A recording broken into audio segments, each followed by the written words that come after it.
السلام علیکم سامعین، آپ دیکھ رہے ہیں مکس سٹوری چینل۔ کہانی بھٹکا ہوا راہی کی 15ویں قسط پیش کی جا رہی ہے۔ اس نے لندن ہی سے فون کر کے رضوی صاحب کو مطلع کر دیا تھا کہ وہ اچانک ہی یہاں آ گیا ہے اور ان سے سشما کے لیے ہدایات طلب کی تھیں۔ رضوی صاحب نے اس خوشگوار سرپرائز پر خوشی کا اظہار کرتے ہوئے فی الوقت سشما سے صرف ملاقات کرنے پر اتفاقی ہدایت کی تھی۔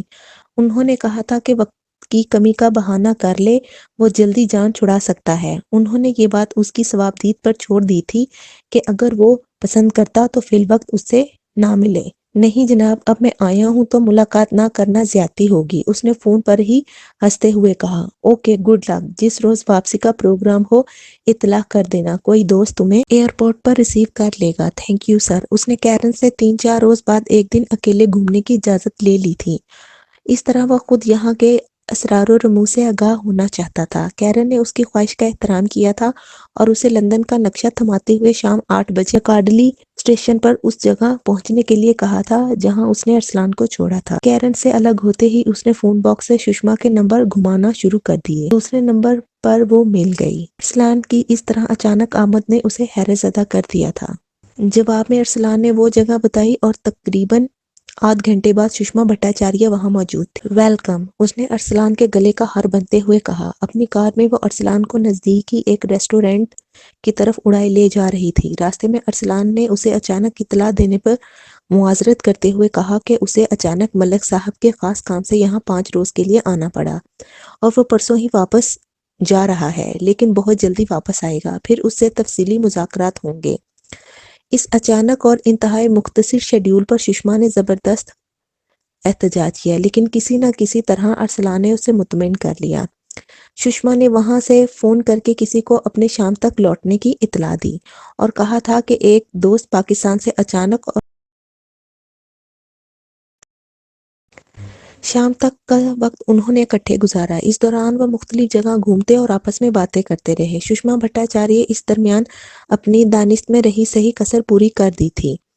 اس نے سب سے پہلے ارسلان کو اپنی ایشیائی نوجوان تنظیم کا فارم رکنیت بھروایا، پھر اسے پاکستان میں دفتر کھولنے کی ہدایت کی۔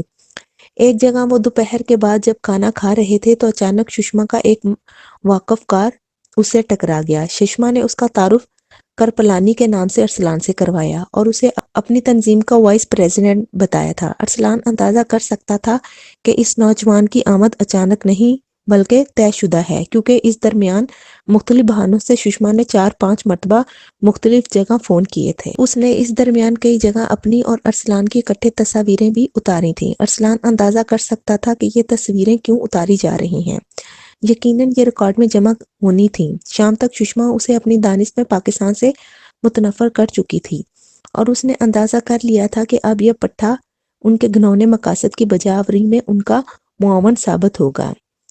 اس نے ارسلان کے نہ کرتے بھی لندن کے بہت بڑے سٹور سے اس کے لیے اچھی خاصی شاپنگ کر لی تھی۔ ایک طویل بوسے اور جلد ملاقات کی یقین دہانی حاصل کرنے کے بعد اس نے 8 بجے شام اسے پکاڈلی اسٹیشن پر ڈراپ کر دیا۔ وہ ایئرپورٹ پر رخصت کرنے کی شدید خواہش مند تھی۔ ارسلان نے اسے اپنی فلائٹ کی روانگی سے آگاہ کرنے کا وعدہ کیا تھا۔ کیرن اس کے منتظر تھی۔ ایک مرتبہ پھر وہ کیرن کی میزبانی سے لطف اندوز ہو رہا تھا۔ دونوں سیدھے لیوٹن آئے تھے۔ باقی وقت انہوں نے اکٹھے گزارا۔ کیرن نے اسے رات کا کھانا گھر سے باہر کھانے کی پیشکش کی تھی، لیکن اس نے کیرن کی صحبت سے لطف اندوز ہونا زیادہ ضروری سمجھا۔ اگلا سارا دن اس نے پھر کیرن کے ساتھ آوارہ گردی کی نظر کر دیا۔ نجمہ بیگم نے اسے بتایا تھا کہ 2 مرتبہ مختارہ بائی اس کے لیے بندہ بھیج چکی ہے اور 2-3 فون بھی اس نے کیے ہیں۔ اس نے ارسلان کو بتایا تھا کہ اب وہ واپس آ کر ذرا اسے سنبھالے، کہیں وہ کنٹرول سے باہر ہو کر کوئی غلط قدم نہ اٹھا لے۔ یوں بھی وہ ملک کے اعتماد کو مجروح کر کے اپنے مستقبل کو داؤ پر نہیں لگانا چاہتا تھا۔ دوسرے دن رات کی فلائٹ سے وہ واپس پاکستان جا رہا تھا۔ کیرن سے اس نے لیوٹن میں ہی علیحدگی اختیار کر لی تھی اور ایئرپورٹ تک مسٹر مارٹن اسے چھوڑنے آیا تھا۔ اس نے مسٹر مارٹن کو باہر ہی سے رخصت کر دیا تھا اور سیدھا ٹرمینل پر چلا آیا، جہاں سشما بے چینی سے اس کی منتظر تھی۔ جہاز میں پیکنگ کرنے تک وہ اس سے چپکی رہی، پھر خاصے جذباتی انداز میں اس نے ارسلان کو رخصت کیا۔ پاکستان میں ایئرپورٹ پر رضوی صاحب کا ایک بندہ پہلے سے اس کا منتظر تھا۔ اس نے جہاز سے ہی اسے ریسیو کر لیا اور جیسے ہی اس کا سامان بیلٹ پر آیا۔ میزبان دوست اسے باہر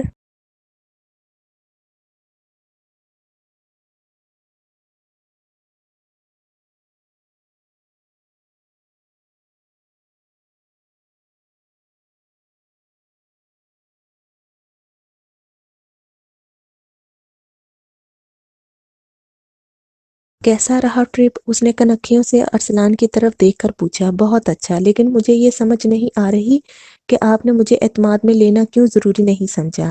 اس طرح بے خبری میں تو کچھ بھی ہو سکتا تھا، اس نے دبی دبی زبان میں گلا کرتے ہوئے کہا، گلا کرتے ہوئے اپنے جذبات کے اظہار کی تلاشی کی۔ ارسلان، اگر میں یہ کہوں کہ تم ابھی بچے ہو تو برا مت ماننا، گو کہ میری اور تمہاری عمر میں کچھ زیادہ فرق نہیں ہے، لیکن تجربے کی بنیاد پر میں کہہ سکتی ہوں کہ میں تمہاری بزرگ ہوں۔ میں نے زندگی سے جو کچھ حاصل کیا ہے، اس کے لیے مجھے بہت کچھ قربان کرنا پڑا ہے، اور اس قربانی کے عوض جو تجربات مجھ تک منتقل ہوئے ہیں وہ سب بہت ایمانداری سے تم تک منتقل کر رہی ہوں، کیونکہ ہم بزنس پارٹنر ہیں، اور کبھی کبھی یہ بزنس کی پارٹنرشپ اتنی مضبوط ہو جاتی ہے کہ لائف پارٹنرشپ اس کے درمیان ہیچ دکھائی دیتی۔ تمہارے سوال کا مختصر جواب یہی ہے کہ اگر میں تمہیں باخبر کر دیتی تو اور کچھ ہو جاتا تو بھی تمہارا رد عمل کچھ بہتر نہ ہوتا، اور اگر بے خبری میں کچھ ہوتا تو بھی تمہارا رد عمل مختلف نہ ہوتا۔ ایک بات تو طے ہے کہ تم مجھے کبھی انکار نہ کرتے۔ اس کا خدا نخواستہ یہ مطلب نہیں کہ ایسا تم کسی دباؤ کے تحت کر رہے ہو، بلکہ آپس کے اعتماد کی بات ہے۔ دراصل میں تمہیں ایک تجربے سے گزارنا چاہتی تھی، میں تم پر ثابت کرنا چاہتی تھی کہ اگر انسان پر اعتماد ہو تو کمپیوٹر بھی اندھا ہو جاتا ہے، چونکہ تمہارے وہم و گمان میں بھی یہ بات نہیں تھی کہ تم کوئی مشتبہ شے اپنے ہمراہ لے جا رہے ہو، سو تم پر اعتماد اور مطمئن تھی، لیکن پہلے ہی چکر پر اگر تم گھبرا جاتے تو ضرور کوئی ایسی الٹی سیدھی حرکت کر دیتے جس سے تم مشتبہ ٹھہرتے اور پکڑے جاتے۔ اب ایک کامیاب چکر لگانے کے بعد تم باخبر ہو کر بھی جاؤ گے تو اعتماد سے جاؤ گے۔ وہ اچانک ہی موڑ کاٹتے ہوئے اس کی طرف جھک کر مسکرائی، اور ارسلان نے گدھوں کی طرح دانت نکال کر اس کی فلسفیانہ ملک صاحب کا کیا حال ہے؟ اس نے موضوع بدلنا چاہا۔ وہی ہمیشہ والا بدمست گھوڑے کی طرح ہوا کے زور پر اڑ رہا ہے۔ آج کل دارالحکومت کے چکر کچھ زیادہ بڑھ گئے ہیں۔ انتخابات کے لیے جوڑ توڑ ابھی سے شروع ہو گیا ہے۔ اپنا پریشر گروپ مضبوط کر رہا ہے بیچارہ ملک۔ اس نے طنزیہ لہجے میں مسکراتے ہوئے ارسلان کی طرف دیکھا، اور ارسلان کو جواب میں وہی حرکت دہرانا پڑی۔ میری لندن روانگی کا تو اسے علم ہوگا ہی۔ ہاں کیوں نہیں، بہت خوش ہے وہ کہ پٹھا یورپ کی سیر کر رہا ہے۔ اس کا جال تم پر مزید مضبوط ہو رہا ہے۔ ہاں، ایک چکر اس طوائف کے کوٹھے کا بھی لگا لینا۔ تمہاری جدائی نے بیچاری کو خاصا پریشان کر رکھا ہے، اور اسے سمجھا دینا کہ تمہارے بعد یہاں کوئی فون نہ کیا کرے۔ اس کی لگامیں ابھی سے کھینچ دینا، اس سے پہلے کہ گھوڑی بے قابو ہو جائے۔ نجمہ ملک نے جیپ کوٹھی کے برآمدے کے سامنے پار کرتے ہوئے کہا۔ دونوں کٹھے ڈرائنگ روم میں آ گئے تھے۔ مؤدب ملازم ان کے تعاقب میں ارسلان کا سامان اٹھائے چلا آ رہا تھا، جو وہ لندن سے بھرے ہوئے اٹیچی کیس میں اپنے ہمراہ لایا تھا۔ ڈرائنگ روم کے آرام دہ صوفے میں دھنستے ہوئے اس نے نجمہ بیگم کی خواہش پر تمام واقعات بلا کم و کاست بیان کر دیے تھے۔ سشما کا ذکر وہ گول کر گیا تھا، یوں بھی یہ نجمہ بیگم کی پسند کا موضوع نہیں تھا۔ جیسے جیسے وہ آپیتی سنا رہا تھا، نجمہ بیگم کی آنکھوں کی چمک بڑھ رہی تھی اور اس کی مسکراہٹ گہری ہوتی جا رہی تھی۔ وہ اس کے سامنے والے صوفے میں دسی سگریٹ کے دھوئیں کے مرغوبے فضا میں بکھیر رہی تھی۔ ٹھیک ہے، تم آرام کرو، میرا مشورہ یہی ہے کہ اب مقامی سیاست سے آہستہ آہستہ کنارہ کشی کر لو اور انٹرنیشنل پالیٹکس کی طرف توجہ بڑھاؤ۔ اس نے انٹرنیشنل پالیٹکس کے الفاظ کہتے ہوئے ارسلان کی طرف دیکھ کر اپنی آنکھ بھی دبا دی تھی۔ ارسلان حسب سابق مسکرا کر رہ گیا۔ مختارہ کو جب استاد جی نے بہو ارسلان کی آمد کی خبر دی تو اس کے نحوست زدہ چہرے پر سرخیاں ناچنے لگیں۔ گزشتہ ایک ہفتے سے وہ ہر روز کسی نئی ذلت کا سامنا کر رہی تھی۔ وہ کوٹھا جس پر رونقیں عاشق تھیں آج کسی اجاڑ خانقاہ کا منظر پیش کر رہا تھا، جس کے مختارہ بائی مجاور بن کر بیٹھی ہوئی تھی۔ اس نے ابھی تک براہ راست ملک صاحب سے رابطہ قائم کرنے کی جرات نہیں کی تھی، اور ارسلان کی شدت سے منتظر تھی، کیونکہ ارسلان کی طرف سے ایڈوانس کے بعد سے اسے ایک پھوٹی کوڑی بھی ابھی تک نہیں ملی تھی۔ استاد جی کے منہ سے باؤ ارسلان کا نام سن کر بستر سے کوہنی کے بل لیٹی نازنین نے اچانک اسی طرح اٹھ کر استاد کی طرف دیکھا جیسے پلنگ میں لگے کسی سپرنگ نے اسے فضا میں اچھال دیا ہو۔ ذرا سنبھل کے، ہوشیار نائکا نے اپنے مستقبل کو آنکھ کے اشارے سے سمجھایا۔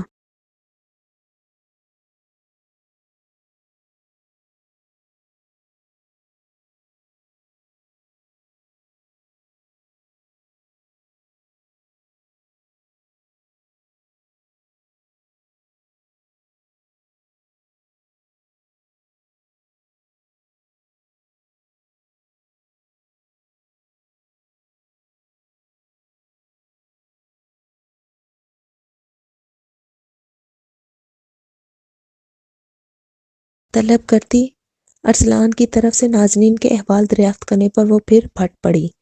ارسلان بہو تمہیں کیا پرواہ اس بیچاری کی، بس یہ سمجھو کہ مرتے مرتے بچی ہے۔ وہ تو قسمت اچھی تھی کہ ڈاکٹر کام کا مل گیا، اس نے تمہاری اچانک گمشدگی کو اپنی جان کا روگ بنا رکھا ہے۔ میاں 3 دن سے اسی حالت میں لیٹی ہے اور کوٹھا بند ہے، کچھ خبر بھی ہے تمہیں؟ اس نے ارسلان پر احسان کا بوجھ ڈالنا چاہا۔ اسی اثنا میں نازنین اٹھ کر بیٹھ گئی۔ وہ چہرے سے واقعی بیمار ظاہر ہو رہی تھی اور ارسلان دل ہی دل میں ہنس رہا تھا کہ تھوڑی دیر بعد وہ جو خبر مختارہ کو سنانے جا رہا ہے، اس کے بعد تو واقعی ماں بیٹی کا یہی حال ہونے والا تھا جس کی وہ ایکٹنگ کر رہی تھیں۔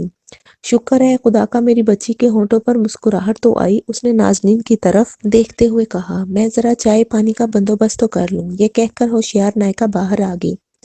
اب وہ اپنی ہونہار صاحبزادی کو خنجر آزمائی کے لیے اکیلے چھوڑ آئی تھی اور ماں کے جاتے ہی بیٹی نے پر پرزے نکالنے شروع کر دیے تھے۔ اس نے حسب تربیت ناز و ادا سے ارسلان کو برانگاختہ کرنے کی کوشش کی، پھر نخرے دکھانے اور اٹھانے شروع کر دیے، لیکن آج تو وہ پریشان ہی ہو گئی جب اس نے دیکھا کہ ارسلان ابھی تک نارمل ہی ہے۔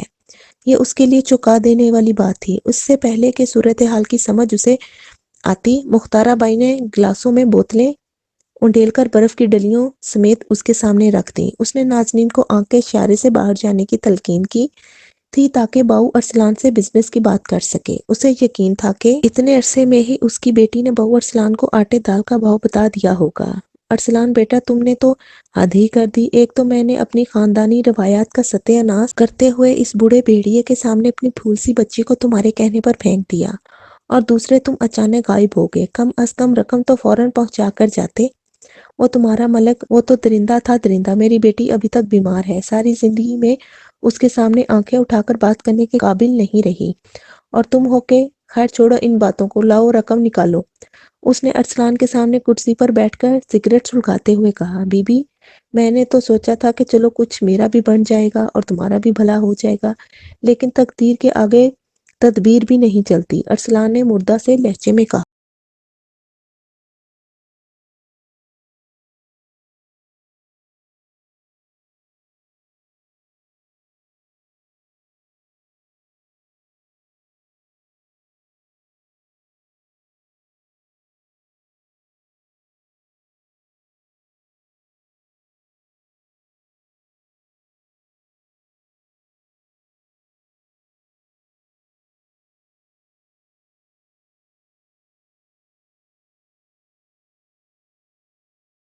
دیکھو بی بی میں نے آج تک تم سے کبھی ہیرا پھیری کی بات نہیں کی، ٹھیک ہے؟ تم زبان میں مجھ سے گفتگو نہ کر، کسی سالے کا لے کر نہیں کھاتا کہ کسی کی دھونس میں آؤں۔ آج تک تمہارا بھلا ہی کیا ہے، تمہارے بڑے بڑے کام کروائے ہیں میں نے، اور آج بھی تم اس بازار میں میری ہی وجہ سے سر اٹھا کر چل رہی ہو۔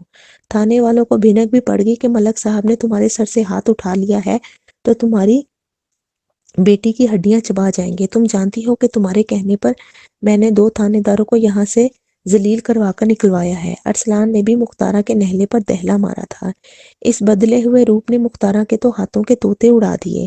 وہ بھی بڑی خرانٹ کنجری تھی، کیا مجال جو اس نے دلی جذبات کا معمولی عکس بھی اپنے چہرے پر باقی رہنے دیا ہو۔ ارسلان بہو تم کیسی باتیں کر رہے ہو؟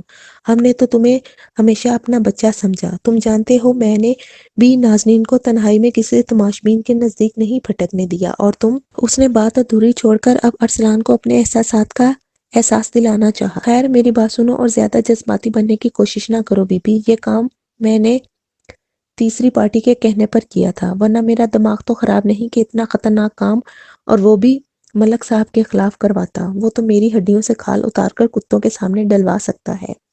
اچھی خاصی رقم کی امید تھی، لیکن جب میں نے ان لوگوں سے بقیہ رقم کا تقاضا کیا تو وہ حرام خور مجھے ہی دھمکیاں دینے لگے۔ بی بی یہ سیاستدان لوگ تو ہمارے بھی گرو نکلے، مجھے انہوں نے گالیاں دیتے ہوئے گھر سے نکال دیا اور دھمکی بھی دی کہ اگر آئندہ کبھی اس مسئلے پر بات کی تو میرا اور تمہارا وہ حشر کروائیں گے کہ ایک زمانہ عبرت حاصل کرے گا۔ میں تو چکرا کر رہ گیا، ایک تو اپنے مالک سے احسان فراموشی کی اور دوسری طرف سے جوتے بھی پڑے۔ بی بی ہماری قسمت ہی بری ہے، بس صبر شکر کر۔ ان لوگوں نے کہا ہے کہ تھانے کچہری کا کام کروا دیں یا کریں گے، لیکن اگر بھولے سے بھی اس بات کا تذکرہ کسی سے کر دیا تو پھر لینے کے دینے پڑ جائیں گے۔ مختارہ بائی کو ٹھنڈے پسینے آنے لگے، اسے اپنا دل ڈوبتا محسوس ہو رہا تھا۔ بمشکل اس نے 7 اپ کے 2 گھونٹ حلق میں انڈیل کر اپنی حالت سنبھالی۔